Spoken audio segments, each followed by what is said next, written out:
अस्सलाम वालेकुम दोस्तों, आप देख रहे हो मेरा YouTube channel maximum knowledge show. तो जी हाँ दोस्तों, दुनिया में एक ऐसा भी गढ़ा है जिसको दोज़ख के नाम से बुलाया जाता है। जी हाँ दोस्तों, तुर्कमानिस्तान का सदर का दोज़ख के दरवाजे को बंद करने का हुक्म है। जी हाँ दोस्तों, तुर्कमानिस्तान के शुमाल में एक बड़ा सा गढ़ा है जिसे जहन्नुम या दोज़ख का दरवाज़ा यानी गेट वे टू हेल कहा जाता है। तुर्कमानिस्तान के 70% हिस्से पर सौराय कराकम फैला हुआ है। 3.5 लाख मुरब्बा किलोमीटर पर मुहित इस सहरा के शुमाल की तरफ एक बड़ा गड्ढा है जिसका नाम गेट क्रेटर है।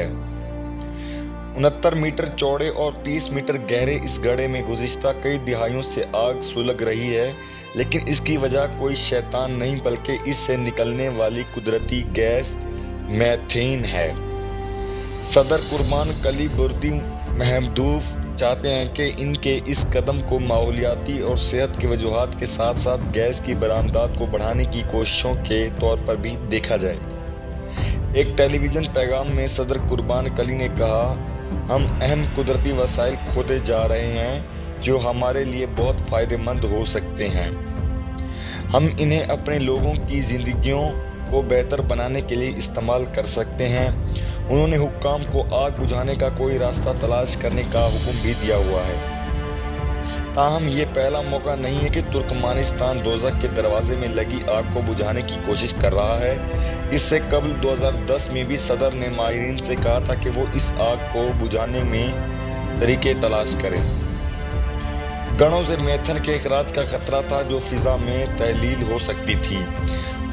ये गड्ढा कब बना? तो जी हाँ दोस्तों, बहुत से लोगों का ख्याल है कि सन 1971 में सोवियत यूनियन के माहिरीन अर्जियात कराकम के सहरा में खाम तेल के ज़खायर तलाश कर रहे थे।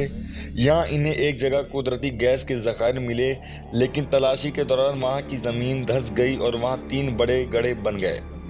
इन गड्ढों से मेथन के अखराज का खतरा था जो फिजा में तहलील हो सकती थी।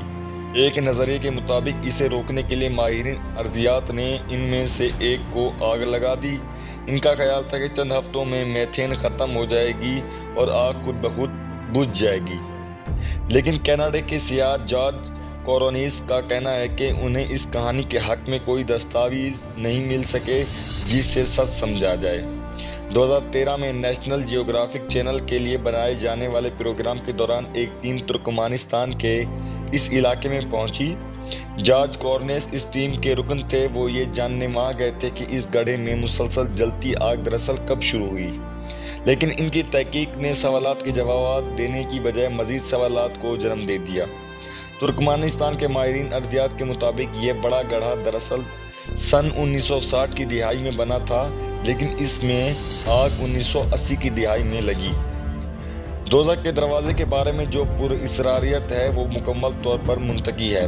राजदारी की बात की जाए तो दोस्तों, मोर्क जेरोनेम पेरोक का कहना है कि दोज़ख के दरवाजे के बारे में जो पुरअसरारियत है वो मुकम्मल तौर पर मुंतकी है। जेरोनेम ने BBC को बताया भी था, ये इस बात का इशारा है कि सोवियत यूनियन के दौर में काम कैसे होते थे। इस वक्त सिर्फ इन महमात की मालूमात को आम किया जाता था जो कामयाब होती थी, लेकिन नाकाम होने वाले मंसूबों के बारे में नहीं बताया गया। अगर मुकामी लोगों ने कुछ गलत किया तो वो नहीं चाहते कि दूसरे इस बारे में जानें। आग का ये गड्ढा जो सहरा के बीचों बीच उभरता था, इससे जानो माल के नुकसान का अंदेशा ना था और इसका असर भी ना होने के बराबर था। माहिरीन का ख्याल है कि उस वक्त सोवियत यूनियन के पास कुदरती गैस या ईंधन की कोई कमी नहीं थी। वो हर साल 7 लाख क्यूबिक मीटर कुदरती गैस पैदा करता था। ऐसे में ऐन मुमकिन है कि गैस को जला देना इनके लिए एक काबिले अमूर तजवीज़ हो। वो कहते हैं कि स्विट्ज़रलैंड जैसा मुल्क हर साल 15,000 से 16,000 क्यूबिक मीटर कुदरती गैस इस्तेमाल करता था, लेकिन इसका 4 गुना जलाकर ख़त्म कर देना सोवियत यूनियन के लिए कोई बड़ी बात नहीं थी। अगली तौर पर इसे पाइपलाइन के ज़रिए मुंतकिल करने की बजाय उन्हें इसे जलाने का फ़ैसला किया होगा। कुदरती गैस को दूसरी जगह मुंतकिली करने के लिए इन्हें यहाँ बड़े पैमाने पर तामीराती काम करना पड़ता। कोरोनीज की तहकीकी टीम में शामिल माइक्रोबायोलॉजिस्ट स्टीफन ग्रीन कहते हैं कि मेथन को माहौल में बेकाबू छोड़ देना एक बुरा ख्याल है और इसे जलाने का फैसला काबिले फहम है। یہ بہت خطرناک ہو سکتا ہے کیونکہ جب تک آگ لگی رہے گی میتھن گیس ایک جگہ جمع نہیں ہو سکتی، ورنہ وقتاً فوقتاً وہاں کسی بڑے دھماکے کا خطرہ رہتا ہے۔ یہ درست ہے کہ فضا میں کاربن ڈائی آکسائیڈ گیس چھوڑنا نقصان دہ ہے، لیکن میتھن گیس کو فضا میں چھوڑنا اس سے زیادہ نقصان دہ ہے۔ عراق، ایران اور امریکہ جیسے کئی ممالک بھی اس فضا میں چھوڑنے کی بجائے جلا دیا جاتا ہے۔ جیرونیم پیروک کا کہنا ہے کہ بدقسمتی سے یہ ایک ایسا مسئلہ ہے جس کا اب تک کوئی حل تلاش نہیں کیا جا سکتا۔ بہت سے لوگ آگ دیکھنے جاتے ہیں۔ تو جی دوستوں، یہ گڑھا ترکمانستان کے مشہور سیاحتی مقامات میں سے ایک ہے۔ ترکمانستان کے صدر نے اپنے ایک ٹیلی ویژن انٹرویو میں کہا، ہم اپنے قیمتی قدرتی وسائل کھو رہے ہیں جن سے ہم فائدہ اٹھا سکتے ہیں، ساتھ ہی ساتھ انہوں نے اپنے لوگوں کی بھلائی کے لیے بھی استعمال کر سکتے ہیں۔ انہوں نے حکام کو آگ پر قابو پانے کے لیے مؤثر اقدامات کرنے کی ہدایت دی ہے، تاہم اس سے قبل بھی آگ بجھانے کی کوششیں کی جا چکی ہیں۔ اس سے قبل سن 2010 میں بھی صدر نے ماہرین کو آگ بجھانے کے طریقے تلاش کرنے کا حکم دیا تھا، تاہم اس کے بعد سن 2018 میں بھی صدر نے باضابطہ طور پر اس کا نام تبدیل کر کے شائننگ آف قراقم رکھ دیا۔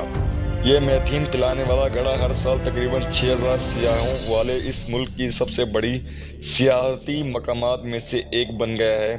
صحرائے قراقم میں یہ گڑھا رات کے وقت بھی دور سے نظر آتا ہے اور بہت سے سیاح اسے دیکھنے جاتے ہیں۔ جہاں دوستوں ایک بات کی جائے جو کہ یہ دوزخ کا گڑھا ہے تو اس کو دیکھنے کے لیے عوام بھی تو بہت جاتی ہے۔ تو